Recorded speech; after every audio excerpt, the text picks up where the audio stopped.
ultimi 4 anni e come ci siamo mossi rispetto alla nostra formazione e informazione.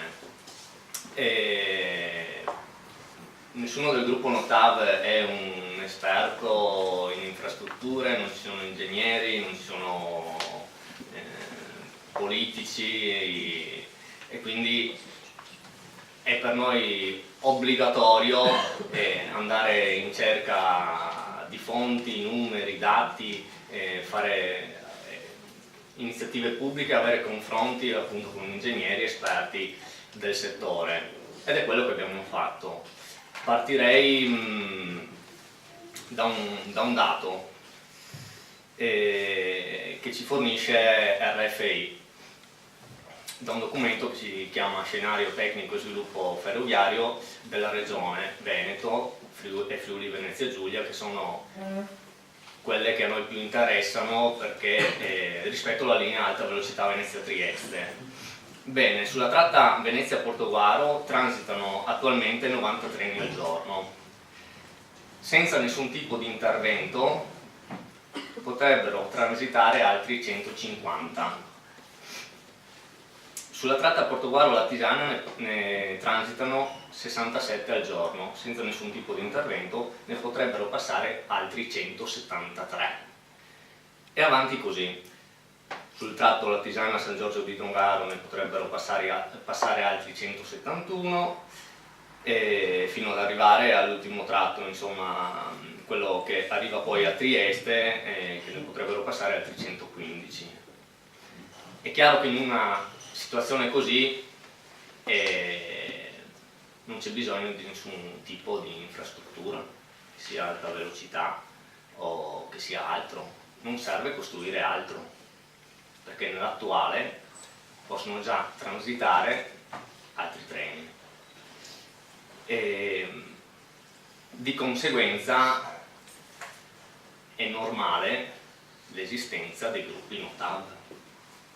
Nel momento in cui si vuole imporre un'opera, nel momento in cui quest'opera viene costruita attraverso soldi pubblici, e quindi è chiaro che deve scattare la mobilitazione. Perché la mobilitazione sia efficace bisogna essere informati e bisogna saper rispondere alle bugie. Perché in questi anni ci siamo sentiti dire ad esempio che l'alta velocità ce lo impone la Comunità Europea. Beh, questo non è vero, perché se andiamo a leggere cosa dice effettivamente la Comunità Europea, qui c'è il documento per chi è interessato dopo ad approfondire, la Comunità Europea dà solo una definizione di che cos'è l'alta velocità e definisce anche alta velocità le linee specialmente ristrutturate con velocità pari a 200 km/h.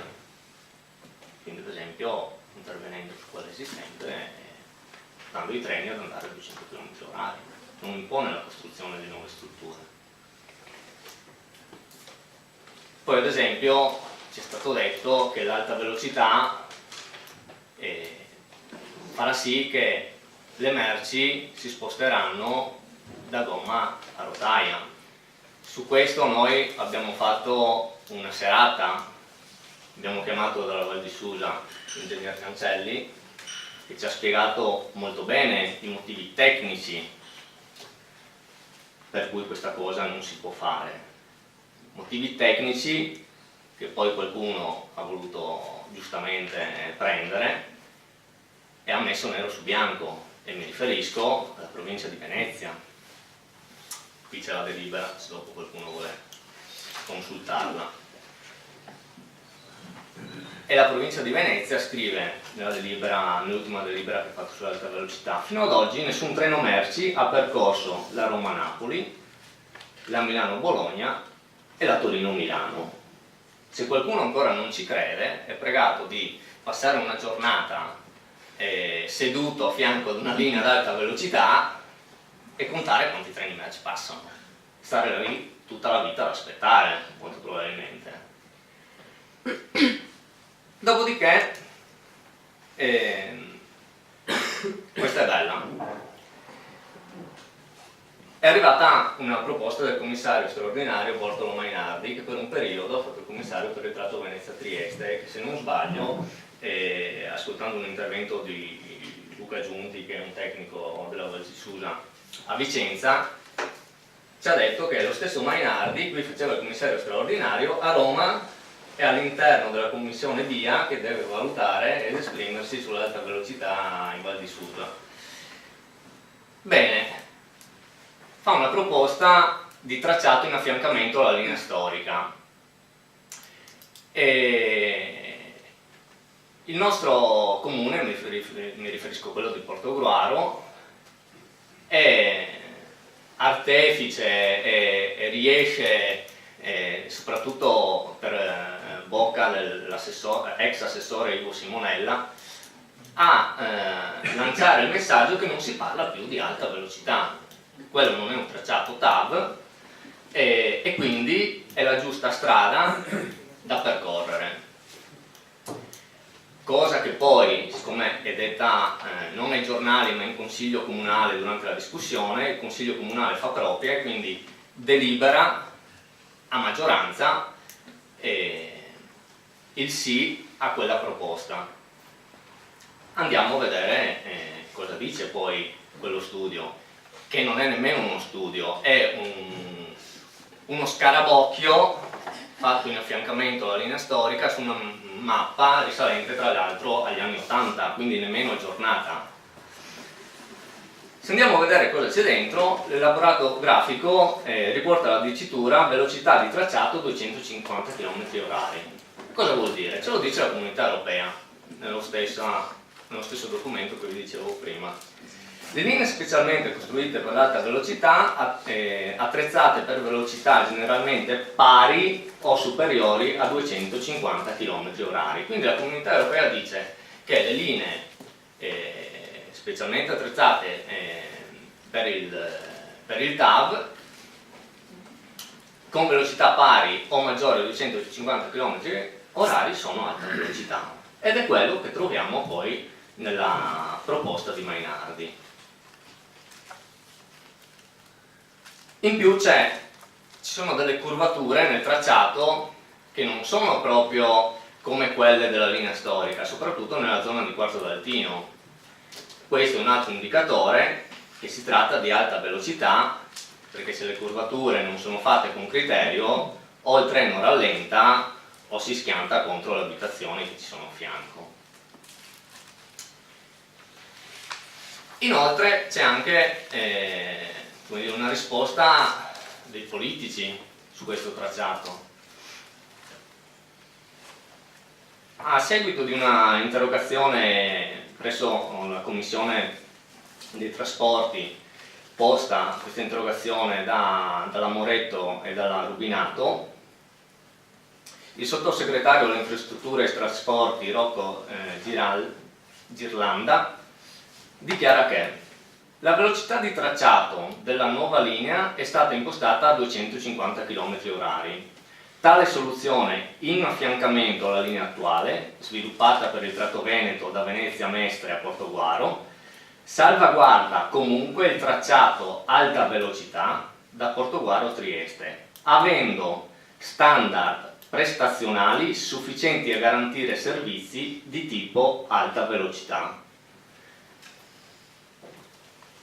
Ora, io veramente, siccome questa cosa qui, che non si parla più di TAV su questa proposta, va avanti da 3 anni, e sono 3 anni che noi diciamo e dimostriamo queste cose, per cortesia, se ci sono degli amministratori del comune di Portogruaro presenti o ci sono appartenenti alla lista rossoverde, che è quella che su questa cosa continua a dire bugie, o mi dimostrate adesso con documenti alla mano il contrario, o per cortesia finitela.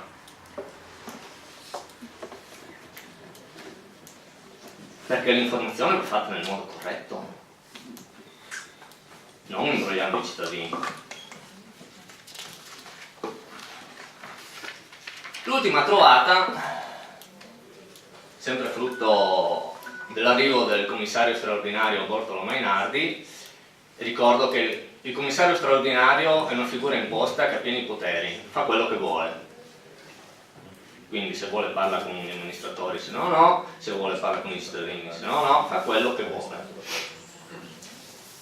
Allora l'ultima trovata è stata quella di dire, beh, ma noi mandiamo avanti i progetti, approviamoli, così quando la linea attuale sarà satura siamo pronti. Tutto ciò senza fornire nessun dato su qual è la previsione della saturazione della linea attuale fra 5, 10, 15, 20, 50 anni. Quindi senza dimostrare che veramente è utile andare in questa direzione. E ha trovato il consenso della grande maggioranza degli amministratori comunali interessati da questo tipo di infrastruttura da Venezia a Portogruaro, ad eccezione dei comuni di Quarto d'Altino e di Sanzino, il resto sono stati tutti favorevoli, e di conseguenza, essendo favorevoli a questa proposta, autorizzi anche uno sperpero di denaro pubblico su qualcosa che effettivamente non serve perché lo dimostrano i dati. Io credo che se i 14 milioni e 400 mila euro che fino ad oggi sono stati spesi in progetti, riunioni e altro per l'alta velocità Venezia-Trieste sono stati spesi nei comuni per il sociale, per tutte le persone che non hanno bisogno, per i cassa integrati e per dare questi servizi che servono veramente alla comunità e ai cittadini, forse sarebbe stato meglio. Io mi fermo qui.